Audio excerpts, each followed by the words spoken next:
নৈহাটি শহরের অদূরে রয়েছে রাজেন্দ্রপুর গ্রাম, আর সেখানে রয়েছে শতাব্দী প্রাচীন জোড়া কালী মন্দির। এই অঞ্চলের দুর্ধর্ষ ডাকাত ছিল গৌড়বেদে। বিস্মিত যুগের এই ভয়ঙ্কর ডাকাত গৌড়বেদের আস্তানা ছিল রাজেন্দ্রপুরের বেদের বাগান, অধুনা হালদার বাগানে। পরে গৌরীপুর মীর অঞ্চলে, বর্তমানে মীরা বাগানে আরেকটি গোপন আস্তানা গড়ে তোলেন।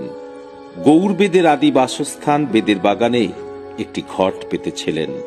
সেটি ছেলের মঙ্গলের জন্য সামলাতেন তার বুড়ি মা।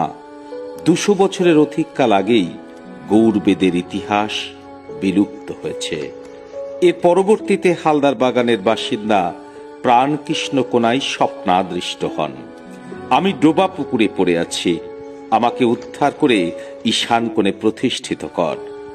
সেই স্বপ্নের পরেই প্রাণকৃষ্ণ পেয়েছিলেন মায়ের ঘট, কলস ভর্তি মোহর, সোনা রূপার টাকা, যা সম্ভবত গৌড়বেদের ডাকাতি করা মাল। এরপর গড়ে ওঠে মন্দির।